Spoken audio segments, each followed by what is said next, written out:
하루에 6,300억 원.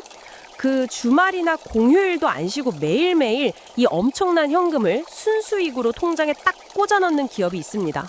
와, 매일 6,300억이요. 진짜 누군지 바로 알겠네요. 네, 맞습니다. 바로 지난 1분기에 매출 133조 원에 영업이익 57조 원이라는 진짜 비현실적인 성적표를 받아든 삼성전자 이야기입니다. 그 단일 분기 기준으로는 사실상 역대급을 넘어서 뭐랄까 경이로운 숫자잖아요. 그렇죠.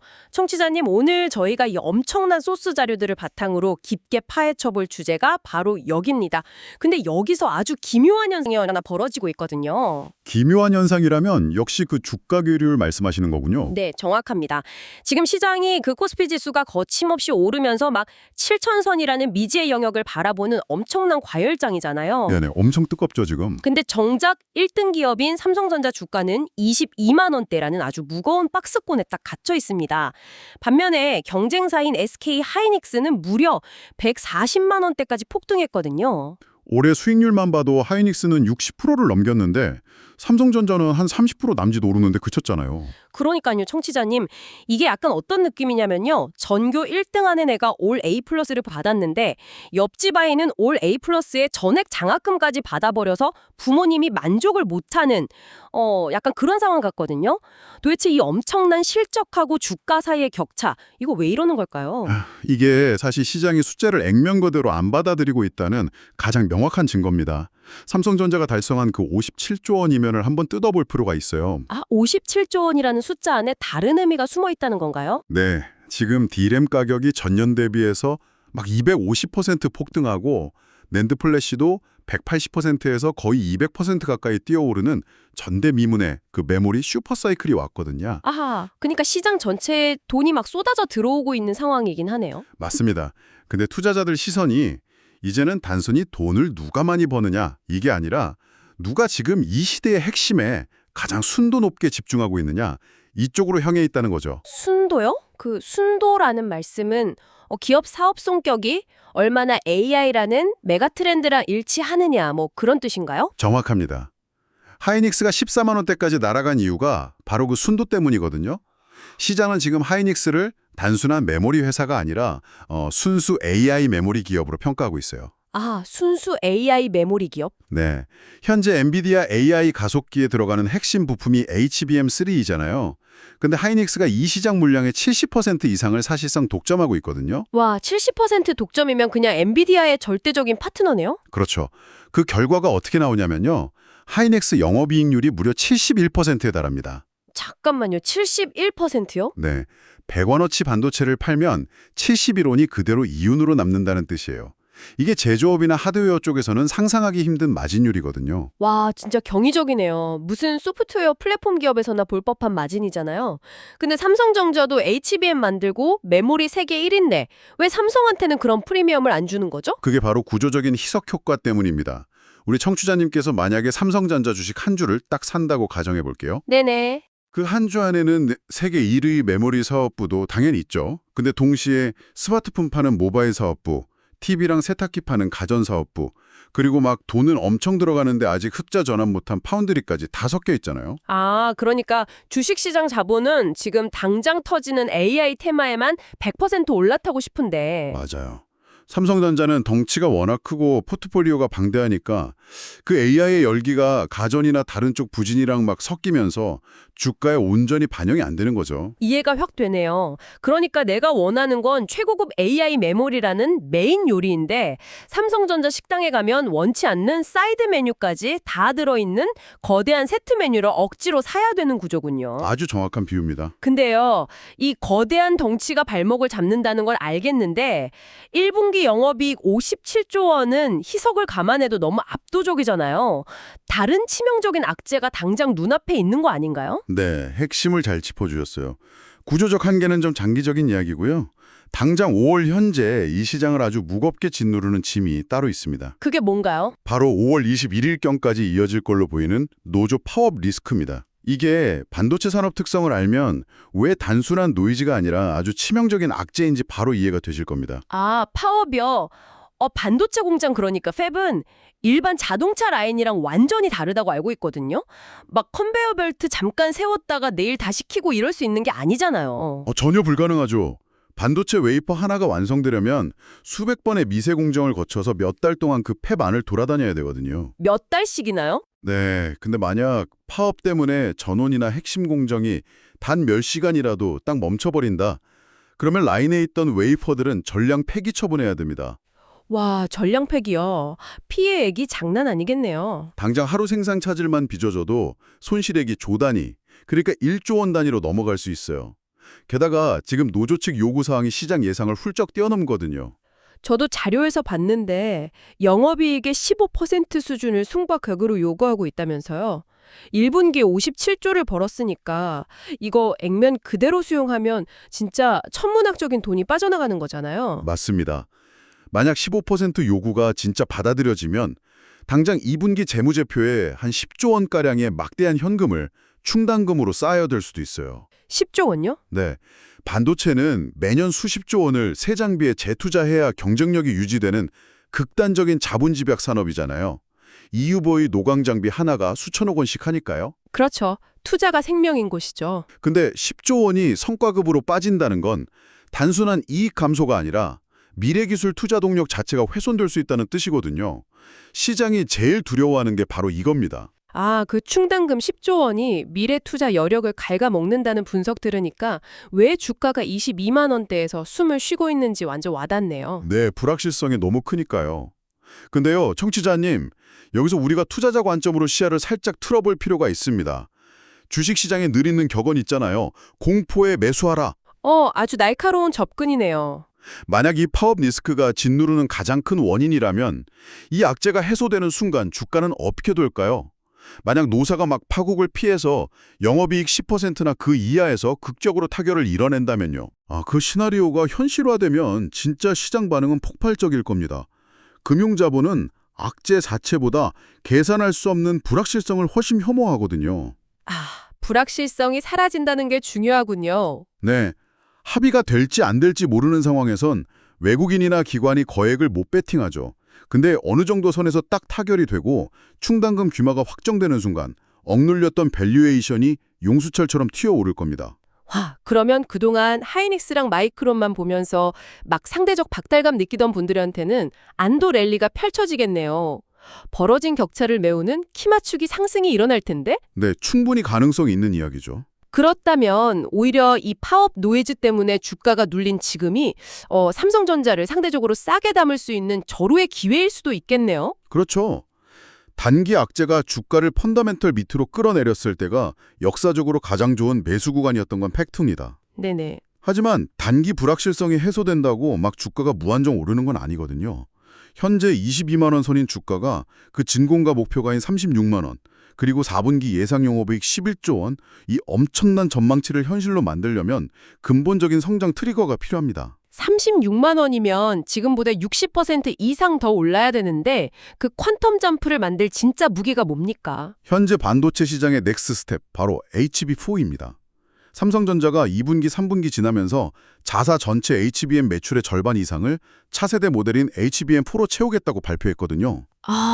HBM4 절반 이상을요? 네, 이 선언이 왜 중요하냐면 HBM 시장이 과거 우리가 알던 그 전통적인 반도체 산업 룰을 완전히 파괴하고 있기 때문이에요. 룰의 파괴요? 그 기존 메모리 반도체는 약간 붕어빵 같은 거 아니었나요? 붕어빵이요? 네. 공장에서 똑같은 규격으로 수천만 개씩 미리 막 찍어내서 창고에 쌓아두고 PC나 스마트폰 회사가 필요할 때 사가는 전형적인 사이클 산업이잖아요. 수요 줄면 가격 폭락하고. 정확합니다. 근데 HBM은 아예 달라요. 이거는 고객이 원하는 사양, 그러니까 엔비디아나 AMD가 자기들 AI 가속기에 완벽하게 맞도록 선주문을 하고 그다음에 맞춤형으로 제작이 들어갑니다. 선주문이요? 네, 재고 리스크가 사실상 제로에 가깝고 가격 결정권도 제조사가 더 줄 수 있는 구조적인 고성장 산업으로 바뀐 거죠. 그러니까 과거 반도체가 대량 생산된 기성복이었다면 이제 HBM 시장은 고객 체형에 딱 맞는 맞춤형 정장 시장이 된 거네요. 맞춤형 정장, 네, 진짜 찰떡 같은 비유네요. 오타 만들어 놓고 팔릭을 기다리는 게 아니라 선금 딱 받고 최고급 원단으로 몸에 맞게 재단해 주는 거니까 마진율이 엄청나게 높겠어요. 그렇죠. 게다가 HBM4로 넘어가면 기술 패러다임이 한 번 더 바뀝니다. 단순히 메모리를 겹겹이 쌓는 게 아니라 로직 반도체랑 메모리가 한 몸처럼 결합되는 3D 패키징 기술이 핵심이 되거든요. 아, 3D 패키징이요? 네, 바로 이 지점에서 삼성이 가진 그 구조적 단점이 엄청나게 강력한 무기로 돌변할 수 있습니다. 잠깐만요. 아까 우리가 단점으로 꼽았던 그 종합반도체 기업이라는 특성 말인가요? 네, 전 세계에서 스스로 메모리 설계하고 파운드리도 하고 첨단 패키징까지 한 회사 안에서 턴키로 싹 다 해결할 수 있는 기업은 삼성전자가 유일하거든요. 오, 듣고 보니 그렇네요. 맞춤형 정장 만들 때 원단 공장, 재단 공장, 단추 공장 다 다르면 시간도 오래 걸리고 단가도 비싸질 텐데 삼성은 이걸 한 지붕 아래서 다 한다는 거잖아요. 정확합니다. 그리고 그 파운드리 쪽에서도 지금 눈여겨볼 만한 아주 거대한 지각 변동이 감지되고 있어요. 어떤 건가요? 애플이 자사 핵심 칩 생산을 대만 TSMC에 전적으로 의존해 왔잖아요. 근데 이 의존도를 낮추려고 인텔이나 삼성 파운드리로 물량을 다변화하려는 움직임이 보인다는 분석이 있습니다. 근데 애플 입장에서는 왜 굳이 잘 돌아가는 TSMC 놔두고 그런 모험을 하려는 걸까요? 그게 공급망 관리의 기본 원칙 때문이에요. 애플은 역사적으로 부품사를 최소 두세 곳으로 나눠서 막 서로 경쟁시키고 단가 낮추는 걸 제일 잘하는 기업이잖아요. 그렇죠. 근데 지금 TSMC는 엔비디아, AMD 같은 전 세계 AI 칩 물량을 다 소화하느라 말 그대로 슈퍼을이 되어버렸어요. 애플조차 줄 서서 라인 배정받아야 되고 가격 협상력도 잃어버렸거든요. 아하, 애플한테는 그게 진짜 참을 수 없는 상황이겠네요. 네, 그래서 이 비정상적인 의존도 끊어내려고 삼성 파운드리를 대안으로 키울 수밖에 없는 절박한 상황입니다. 삼성이 애플 물량 가져오면 이건 그냥 매출 증가가 아니라 밸류에이션 재평가를 이끄는 역사적 사건이 될 거예요. 와, HBM4에서의 턴키 경쟁력에 애플 파운드리 호재까지 단기 악재만 딱 걷어내면 왜 증권가에서 36만 원을 부르는지 완전 납득이 가네요. 그렇죠. 모멘텀이 확실하니까요. 근데 청취자님, 여기서 우리가 시야를 조금만 더 넓혀볼 필요가 있습니다. 지금 AI 시대 오면서 반도체가 돈 쓸어 담고 있는데 결국 반도체는 AI의 뇌에 불과하거든요. 분석 자료 보면 아주 흥미로운 조언이 하나 나옵니다. 아, 그 반도체 다음에 병목 현상을 선점하라는 내용 말이죠. 네, 맞습니다. 이게 거시적인 흐름 읽는데 되게 중요하잖아요. AI 데이터 센터 하나가 소모하는 전력이 웬만한 중소도시 전체 전력량이랑 맞먹는다고 하더라고요. 네, 연산 능력이 막 기하급수적으로 올라갈수록 그걸 뒷받침할 전력 인프라가 턱없이 부족해지거든요. 그러니까 뇌가 미친 듯이 생각하려면 엄청난 밥을 먹어야 되는 이치네요. 결국 칩 만들어진 다음에는 전력망, 변압기, 전선 같은 인프라로 병목이 이동한다는 거죠. 맞습니다. 그래서 지금 시장에서 HD 현대일렉트릭이나 LS일렉트릭 같은 전력기기 업체들이 무서운 속도로 재평가받는 거거든요. 그리고 이 전력 인프라 구축 다 끝나면 그 다음 병목은 어디로 갈까요? 어디로 갈까요? 소프트웨어 세상에 갇혀있던 AI가 물리적인 현실 세계로 튀어나올 겁니다. 스스로 움직이고 판단하는 몸통, 즉 피지컬 AI랑 첨단 로보틱스 산업이 폭발적으로 성장할 수밖에 없어요. 와, 뇌에서 시작된 혁명이 심장이랑 핏줄 거쳐서 결국 움직이는 팔다리로 퍼져나간다. 엄청 명확하게 그림이 그려지네요. 네, 투자 관점에서도 아주 중요한 맵이 되는 거죠. 자, 펀더멘털 탄탄한 거 확인했고 폭발적 성장 동력이랑 자본 이동 흐름까지 다 봤습니다. 근데 전문가님, 당장 내일 아침 9시에 장 열리고 HTS 딱 켜면 청취자님들은 다시 혼란에 빠질 거거든요. 사실 시장 분위기가 좀 무섭긴 하죠, 지금. 코스피 지수가 이틀 만에 10% 가까이 수직 상승해서 막 7,000선 뚫을 기세인데 한쪽에선 5월엔 팔고 떠나라 이러고 내 옆에 누구는 하이닉스로 수십 프로 수익 냈다고 자랑하고 이 지독한 포모를 이겨내려면 어떤 실전 전략을 취해야 됩니까? 지금 시장은 사실 이성적인 가치평가 영역을 넘어선 지 꽤 됐어요. 탐욕 지수가 진짜 극단적인 수치거든요. 외국인 통합계좌 개설 허용되면서 글로벌 패시브 자금 막 쏟아져 들어오고 단일 종목 ETF 나오면서 수급이 수급을 낳는 과열 상태입니다. 이틀 만에 10% 오른 건 진짜 유동성이 만든 약간 광기 같은 거잖아요. 이럴 때 조급해서 삼성이나 하이닉스에 전 재산 몰빵하는 건 절대 피해야 할 자살행위죠. 폭등장 끝에는 반드시 차익 실현 매물이 쏟아지거든요. 전문가들도 10% 내외의 건강한 조정이 매우 임박했다고 경고하고 있습니다. 10% 조정이면 작아 보여도 고점에 물리면 계좌 진짜 녹아내리잖아요. 그럼 주도주 놓치기 싫은데 불나방처럼 뛰어들 수도 없고 어떻게 사야 합니까? 시간에 대한 분산 투자가 유일한 해답입니다.